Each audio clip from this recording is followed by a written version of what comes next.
noches, bienvenidos al Tiempo de Entrevista aquí en Canarias al Día. Hoy vamos a hacer una parada en la isla de Fuerteventura para conocer la historia de Dayana, una madre que lucha en los tribunales para conseguir que se investigue y que se juzguen esos presuntos abusos sexuales por parte del padre de su hija sobre su hija. La verdad es que ha sido una historia tremenda la de Dayana, de meses de lucha en los tribunales para conseguir que esta causa llegue al puerto al que ha llegado hasta el momento, que está pues prácticamente a las puertas de que se celebre el juicio oral. Hoy vamos a hablar de este caso, un caso que saltó también a los medios de comunicación y que nosotros conocíamos, por ejemplo, por esta publicación en el diario Público.es. Una jueza niega medidas de protección a una niña de 4 años pese a numerosos indicios de abusos sexuales del padre. La causa llegó a ser sobreseída provisionalmente por el Juzgado de Instrucción de Puerto del Rosario, que investigaba los hechos, pero finalmente, a raíz de un demoledor auto de la Audiencia Provincial, se tuvo que reabrir y terminar esa investigación que ahora, insistimos, va camino de un próximo juicio oral. De todo este caso y también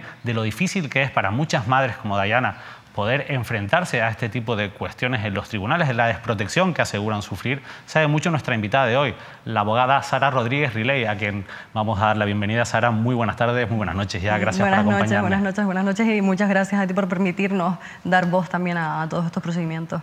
Vamos a hablar del caso de Dayana, pero en general vamos a hablar realmente de muchas mujeres que se enfrentan, como decimos, a esa situación de desprotección en los tribunales. Pero en el caso de Dayana, además, para poner un poco en antecedentes a nuestros espectadores, tenemos que partir de que incluso aquí esto se inicia a raíz de que se activa en el Hospital General de Fuerteventura el protocolo por posibles abusos sexuales al detectar una serie de indicios por parte de los profesionales sanitarios, ¿verdad? Sí. Literal, ni siquiera ha sido un hecho el que va a denunciarlo directamente la madre. Se activa un protocolo de actuación a raíz de que la madre siente que la menor algo no va bien, la lleva al hospital y ni siquiera la pediatra la ve de forma sola. Tiene que llamar al médico forense para reunirse y hacer una exploración de la menor conjunta.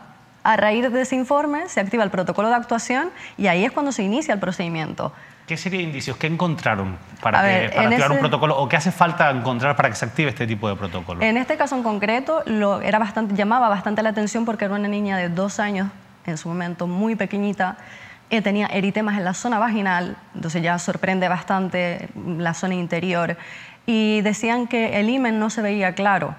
Entonces ya ahí no entendían, empezaron a hablar de la situación que existía entre los progenitores para poder intentar enlazar lo que estaba sucediendo. Y a raíz de ahí se solicitó el informe a científica médica para realmente investigar a través de los hisopos si existía ADN masculino o poder encontrar ese nexo. Y eso provoca también, entiendo, ya inmediatamente la apertura de unas diligencias judiciales. Claro. Entonces, a raíz de ahí, lo que estaban a la espera es se inicia una investigación, se paralizan las visitas con el padre hasta poder tener claro que esto es lo que está sucediendo.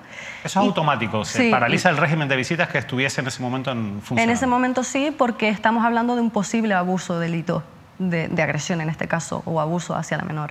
Entonces, cuando llega este informe, que es la sorpresa, que se vuelve a archivar el procedimiento, porque se archiva en 2 ocasiones. ¿En 2 ocasiones? Sí, se archiva el procedimiento porque este informe lo que dice es que no han encontrado muestras de ADN masculino, por lo que ahí se interpreta que ya no ha existido tipo delictivo alguno. Es decir, no se puede identificar la autoría, en este caso, al no existir el ADN. Pero es que para mí, desde mi punto de vista, es como un poco ilógico, porque si me estás poniendo en un informe médico que realmente una menor tiene eritemas en una zona vaginal, el himen no se le ve claro, yo puedo entender que no pueda existir ADN masculino, pero hay un abanico muy amplio de posibilidades para poder haber llegado a ese fin.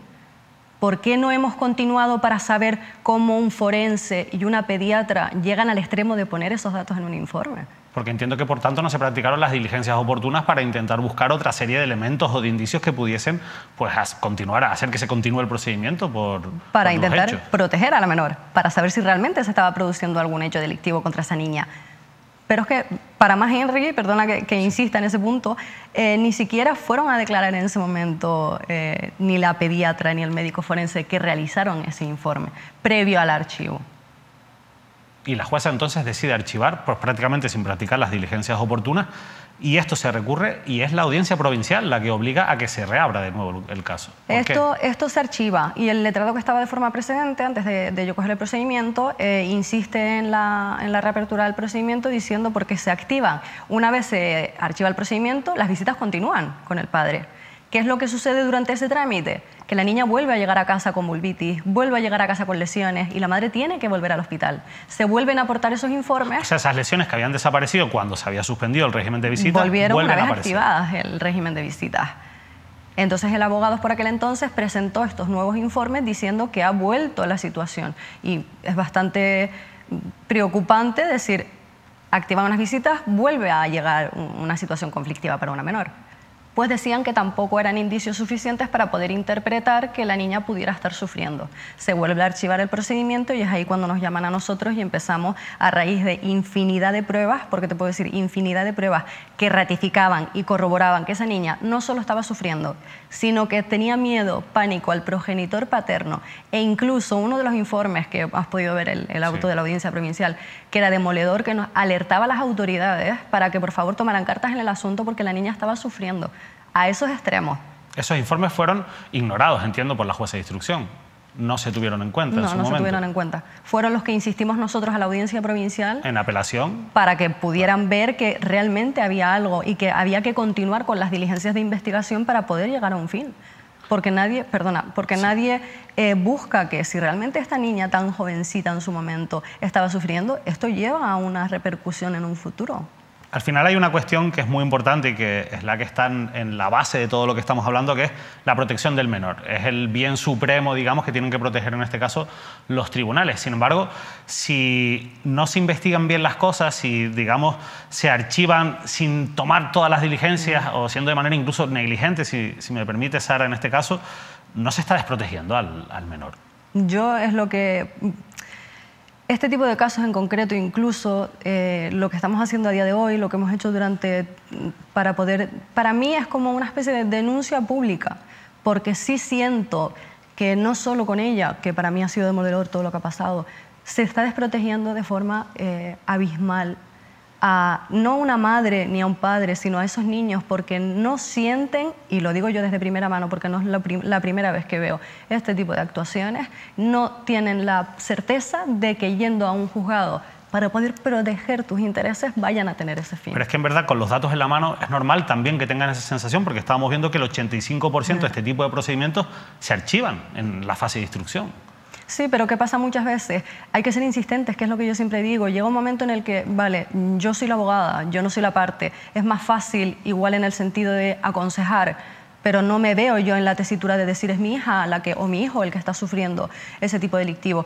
Pero es que si no hay insistencia por parte de la persona para acreditar ese tipo delictivo, tampoco tenemos mucho que hacer, porque ¿qué hacemos? Esperamos, como en este caso en concreto, a que sea la jueza o el juez a que haga las diligencias oportunas cuando ni siquiera nos ha pasado, y teniendo prueba que existía en ese momento. No se aporta. Si no se aporta y se archiva, ya no hay nada más que hacer. En cualquier caso, sí que es verdad que la audiencia provincial dice, se da cuenta, valora esos indicios que ustedes presentan y dice, vamos a investigar esto. Y se investiga. Sí, se investiga. Empezamos con todas las declaraciones, volvemos a aportar periciales porque aportamos periciales nuevas que obviamente no teníamos de forma previa, porque nosotros entramos justo para poder reabrir el procedimiento. Es que después seguíamos, no se queda con eso, con hematomas en la espalda que llegaban desde la columna hasta el glúteo, tampoco lo veían como una posibilidad de existencia de unos malos tratos. Tenemos informes en el que dicen que esos daños, esos hematomas podían haber sido hechos con un cinturón o con una regla. Entonces, a raíz de una intervención, incluso una pericial que tenemos también aportadas, la menor lo dice, habla, insiste con ese miedo y habla de un cinturón. Entonces, volvemos a enlazar nuestras pruebas. ¿Qué más quieren? Pero claro, Sara, bien puede decir, bueno, al fin y al cabo eso son pruebas de parte, sin intentar menospreciar el trabajo del profesional que está detrás, pero no dejan de ser pruebas de parte. ¿El juzgado ha encargado sus propias periciales? ¿Se ha examinado a la niña de manera independiente, digamos? No. No. El juzgado lo que ha pedido de todas, pero ni siquiera la defensa, nosotros vamos como acusación particular. Entonces, lo que ha pedido es que los médicos forenses adscritos al juzgado hicieran un informe de nuestros informes para valorar la credibilidad, por así decirlo, ¿no? ¿Y no sería más coherente que esos propios expertos fueran los que vieran a la niña y sacaran sus propias conclusiones? Pero es que era lo que yo incidía muchísimo en la declaración cuando vinieron los médicos forenses a declarar en el juzgado. Con todos los respetos, porque están haciendo su trabajo y a ellos se les ha pedido que hagan una valoración de un informe. Perfecto. Pero mi pregunta era de forma insistente, ¿pero ustedes en algún momento han podido ver a la menor para acreditar que ese hecho no existía? La respuesta evidentemente era negativa. Entonces volvemos a lo mismo. Me hablas de un documento que realmente no puedes justificarlo porque no has visto esas lesiones de la menor. Hablábamos antes de ese archivo, que es importante. Hay dos cuestiones que quería comentar. Una es el por qué es la base, digamos, jurídica del archivo, es la falta de esa prueba, digamos, de ese ADN, de ese resto que pueda vincular, digamos, la autoría. Yo quería preguntarte, Sara, si se puede condenar a alguien por agresión sexual, en este caso, por este delito que se está investigando, sin que exista una prueba de ADN, por ejemplo. A ver, es que al final es lo que nosotros discutíamos, porque nosotros lo pusimos en nuestro recurso de apelación. Hay muchas formas de realizar ese tipo delictivo. No necesariamente debe existir un ADN. Con una niña tan pequeña podemos utilizar medios, formas para poder realizar ese fin. Entonces, por tanto, sí que se puede condenar, se puede llegar a condenar, y hay sentencias que han condenado sin prueba de ADN, o sea, con otra serie de pruebas que se consideran concluyentes, entiendo. Y pruebas que encima tenemos, que ni siquiera puedo decir que vamos, porque yo puedo entender que estas situaciones se archiven o digan, bueno, es complicado porque para poder clasificar o decir la autoría de este delito de esta persona es difícil, porque al final tienes que guiarte muchísimo por lo que está diciendo la niña o por los datos que vas viendo a raíz de todos los informes periciales gestuales y todo lo que tenemos nosotros. Pero es que a día de hoy tenemos esas pruebas. Entonces lo difícil y lo dramático para mí en este aspecto es tener que luchar a estos extremos teniendo todo lo que tenemos para poder continuar un procedimiento. Es dramático y es difícil, y yo comentaba al principio también lo duro que es para la denunciante o para las madres en este caso. Hay una cuestión muy llamativa también de ese archivo del que hemos estado hablando, y es cómo se culpa también a la madre, se criminaliza en cierto modo a la madre. Hay una frase que es muy llamativa, que es cuando la jueza asegura que la madre presenta un constante estado de nerviosismo y una evidente dependencia de la menor. ¿Existe algún tipo de comportamiento modelo que tenga que seguir una madre en los tribunales ante este tipo de procedimientos? Porque ¿cómo se interpreta esta frase, por ejemplo, de la jueza de Fuerteventura? Para mí es una parálisis total, por así decirlo, porque ¿qué persona en su sano juicio no va a estar con una desesperación brutal después de saber que tu hija ha podido estar sufriendo estos hechos y que encima vean que nadie te esté ayudando y que prácticamente estás tú victimizando a tu hija?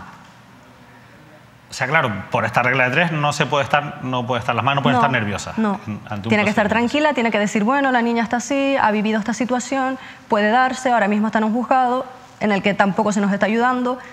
No podemos llegar nerviosos, no podemos llegar con ansiedad, ni podemos pensar que nuestra hija esté sufriendo ese tipo de delictivo. Sin embargo, este tipo de cuestiones son habituales en lo que se conoce como ese falso síndrome de alienación parental, que es algo a lo que se recurre muchísimo, sobre todo en los autos de sobrecimiento, en los archivos judiciales. ¿Qué es eso? ¿En qué consiste ese falso síndrome? Pero es que volvemos a lo mismo. Es que parece ahora mismo que está de moda. Es como bastante vulgar decirlo de esa forma, pero utilizan mucho esa base. Pero si realmente la jueza pero en no este es un argumento sentido... científico, y me gustaría dejarlo claro. Esto es una cuestión a nivel jurídico que se ha creado.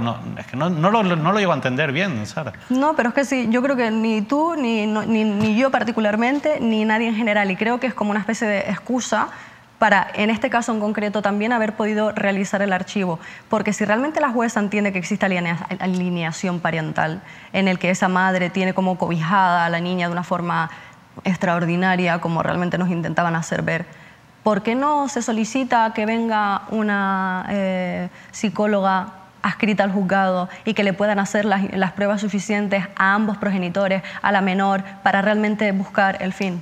Es que volvemos a lo mismo de siempre, claro. Es que no se ha hecho nada, todo lo que hemos practicado... Pero se llega a esa conclusión sin nada que lo sustente, sin ninguna prueba. Una declaración en la que la madre llega asustada porque le están diciendo que su hija acaba de sufrir esto o que prácticamente puede estar sufriendo esto, y un progenitor en el que dice que no sabe nada y que no tiene nada que ver al respecto. Al final todo esto enlaza un poco con lo que decíamos, la sensación de desprotección a las que pueden llegar a sentir las madres ante este tipo de procedimientos. Es muy difícil, Sara, al final pedirle a una madre que tenga la valentía de seguir adelante cuando se encuentra con casos como este, ¿no? Con situaciones como estas que además son bastante habituales. Es que eso es lo peor, eso es lo peor. Llegar a este extremo en el que tengamos nosotros que decir que entiendo cuando un padre o una madre me llega a decir es que ya no puedo más, ¿qué hago? Mira lo que me ha pasado. Y yo decir, enséñame todo lo que tienes, quieres seguir peleando, pero cansa. Y yo la veo, digo, yo a ella la puedo poner como ejemplo, como estamos hablando de ella, como una madre coraje. Digo, porque no ha parado, no ha parado, no ha parado. Y el trabajo que hemos tenido detrás ha sido... esto es un 2% de lo que hemos tenido que hacer día a día para que se nos escuchara. Entonces yo puedo llegar a entender por qué, porque el hecho de que denuncies un hecho, un tipo delictivo, esto se archiva y la otra parte quiere insistir, es que al final me decían las madres, me arriesgo a que me puedan quitar hasta mi propia hija. Porque eso pasa claro. también.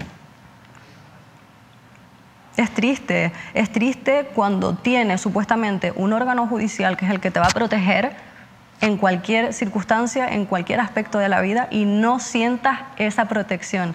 Pero es que ya ni siquiera muchas veces lo piden ellas. Es la... no sé ya ni cómo expresarlo son niños, son menores. Nadie le hace caso, nadie realmente valora lo que puede generar ese tipo delictivo en un futuro. Nadie se molesta en investigar si se está produciendo ese hecho.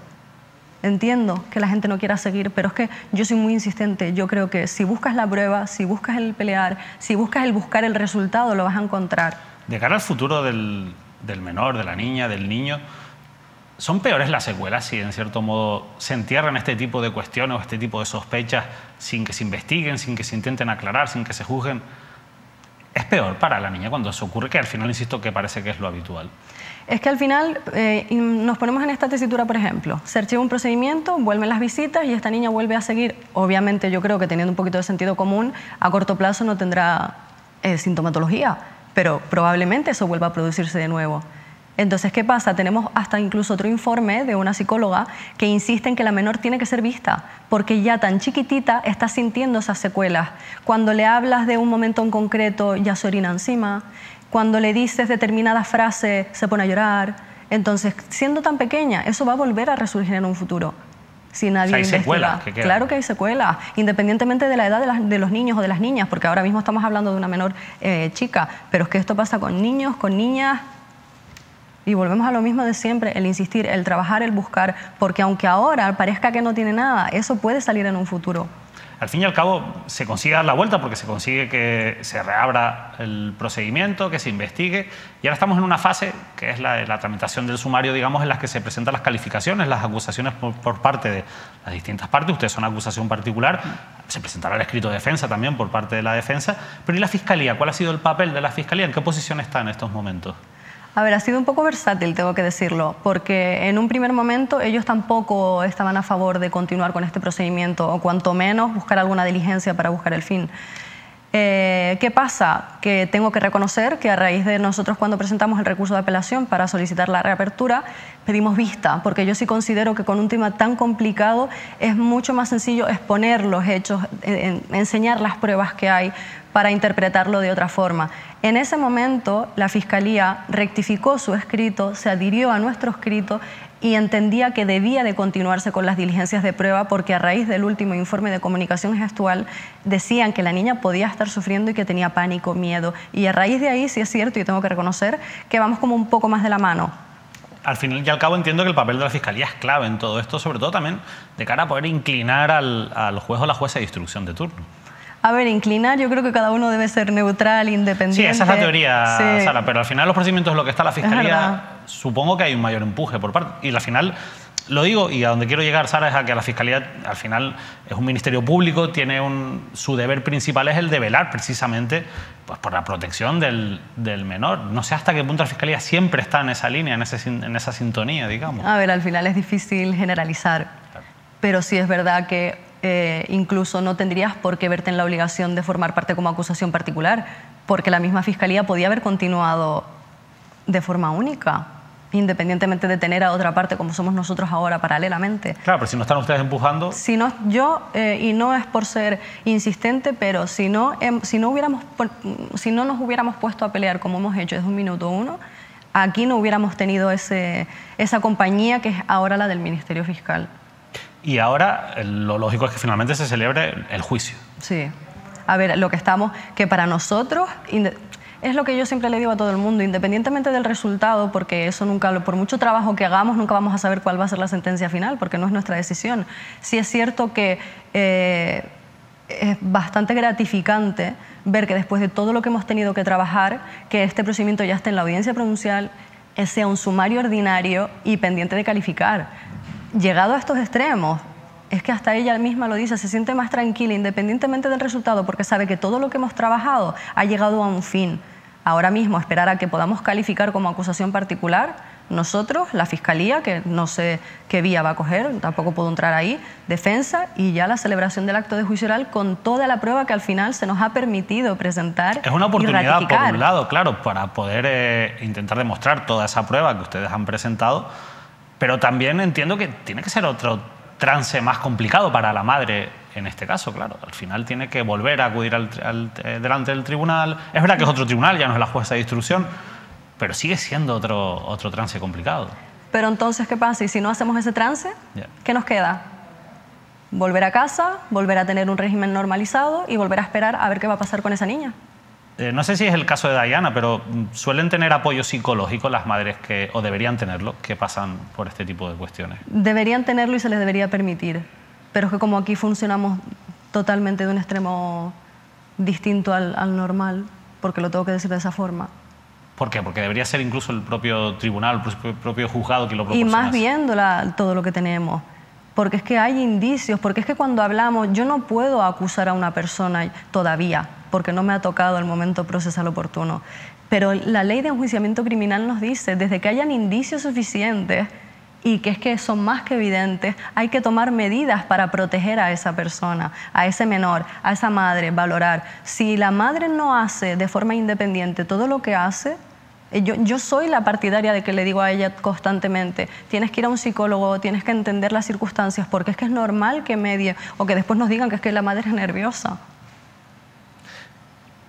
Después de todo lo que hemos hablado, de lo que dicen los propios datos, de lo complicado que es todo, de los testimonios que escuchamos, ¿se puede llegar a afirmar, Sara, que hay cierta violencia institucional hacia las mujeres en este tipo de procedimientos por parte de la Administración de Justicia? A ver, yo voy a entrar en este tema porque ya lo he hecho desde el minuto 1, porque creo que de esta forma lo que estamos haciendo es ayudar a otras madres a poder tomar la decisión de arrancar este tipo de procedimientos, pero sí creo que no hay protección, sí creo que hay que insistir muchísimo para poder ayudar y sí creo exactamente que no se sienten... No se sienten protegidas. Nada. Pero es otro tipo de violencia entonces la que se produce hacia ellas en este caso. ¿Por qué acaban llegando, por qué acaban pasando esas denuncias al Tribunal Europeo de Derechos Humanos que se están haciendo mucho últimamente? Porque llevamos unos años para acá que insisten mucho en ese tipo de procedimientos, porque aquí no lo ven, no se sienten respaldadas. Pero también ha pasado muchísimo que a raíz de las denuncias falsas que también nos ponen, tienen un límite más marcado. Entonces, igual a lo mejor antes una medida que se podía tomar de forma más drástica, yo creo que ha perjudicado un poquito más a la hora de poder dar una credibilidad mayor a estos tipos de procedimientos. Hay quien puede decir, bueno, al final los jueces y las juezas lo que hacen es aplicar la ley. ¿Es el marco legislativo el adecuado en estos momentos? Cuando tienes, yo personalmente, y lo digo desde mi visión como abogada, cuando tienes la versión de uno contra la versión de otro, puedo entenderlo. Porque al final no tienes prueba. En derecho penal necesitas una prueba que pueda acreditar el hecho delictivo. Si no, es la palabra de uno contra la palabra de otro. Ahí lo entiendo. Cuando tienes forma de poder decir qué está pasando aquí y no se hace, eso también es un tipo de violencia desde mi punto de vista. Pero la ley protege lo suficiente a las madres tampoco. Pero no, porque es que lo llevo diciendo desde el minuto 1. En este procedimiento, en otros procedimientos, pero también hay que destacar, hay un mayor número de madres, sí es cierto, pero también me he visto en la tesitura contraria, ¿eh?